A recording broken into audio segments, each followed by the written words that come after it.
मुस्लिम साइंसदानों का जो हश्र खुद हमारे मुसलमानों के हाथों हुआ, वो हम जैसे अवाम को कभी भी नहीं बताया जाता, बल्कि फख्र से बताया जाता है कि वो हमारे मुस्लिम साइंसदान थे।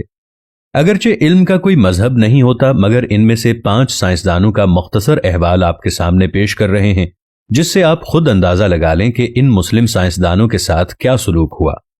खुदा न खास्ता अगर मुल्क पाकिस्तान में भी कोई सियासतदान, कोई ऐसा साइंसदान पैदा हो जाता है तो वो भी मेंटली तौर पर खुद को तैयार रखे। पहले नंबर पर जो आता है वो है याकूब अल-कंदी। याकूब अल-कंदी फलसफे, तिब्बियात, रियाजी, तिब, मूसीकी, कीमिया और फल्कियात का माहिर था।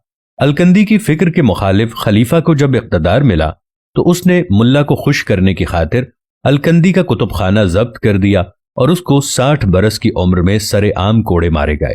हर कोड़े पर अल-कंदी तकलीफ से चीख मारता और तमाशबीन कहकहे लगाते थे। नंबर 2 पे आते हैं इब्ने रुश्द। यूरोप की नशात सानिया में कलीदी किरदार अदा करने वाले उंदलस के मशहूर आलिम इब्ने रुश्द को बेदीन करार देकर उसकी किताबें नजर आतिश कर दी गईं। एक रिवायत के मुताबिक उसे जामे मस्जिद की सुतून से बांध दिया गया और नमाजियों ने उसके मुंह पर थूका। इस अजीम आलिम ने अपनी जिंदगी के आखिरी अय्याम इंतहाई जिल्लत और गुमनामी की हालत में बसर किए। तीसरे नंबर पर आते हैं इब्ने सीना। जदीद तिब के बानी इब्ने सीना को भी गुमराही का मुर्तकिब और मुर्तद करार दिया गया। मुख्तलिफ मुस्लिम हुक्मरान उसके ताक़ुब में रहे और वो जान बचाकर फिरता रहा। उसने अपनी वो किताब जो 600 साल तक मशरिक और मगरिब की यूनिवर्सिटियों में पढ़ाई गई, यानी अल कानून फित तिब, उन्होंने हालत रूपोशी में लिखी थी। चौथे नंबर पर आते हैं ज़िक्रिया अर्राज़ी।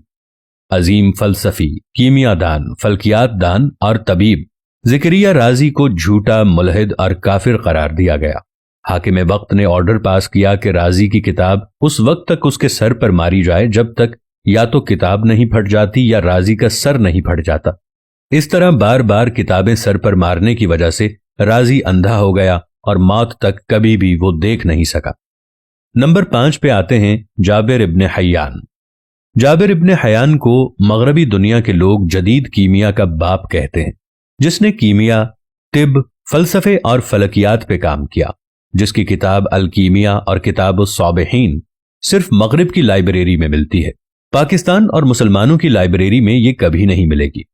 जाबिर बिन हयान से हाकिम वक्त का इंतकामी सलूक इस हद तक था कि हुकूमत वक्त को जाबिर की बढ़ती हुई शोहरत खटकने लगी। चुनाचे जाबिर का खुरासान में रहना मुश्किल हो गया और उसकी वालिदा को कोड़े मार मार कर शहीद कर दिया गया। जाबिर अपनी किताबें और लेबॉर्टरी का मुख्तसर सामान समेटकर इराक के शहर बसरा चला गया। हमारे मुसलमान हुक्मरानों ने इन अजीम साइंसदानों का ये हाल किया और मौजूदा दौर में इस बात पर गौर करना चाहिए कि अगर कोई काबिल इंसान हो तो मुआशरा और हुकूमत उसके साथ क्या सलूक करे। और डॉक्टर अब्दुल कदीर खान के बारे में तो आप जानते ही होंगे। उनके साथ बहसीयत कौम हमने क्या किया, कैसा सलूक किया, उन्हें क्या सिला दिया। हमारा मोहसिन इस दुनिया से रुखसत हो गया है, लेकिन हम फिर भी बेहिस हैं।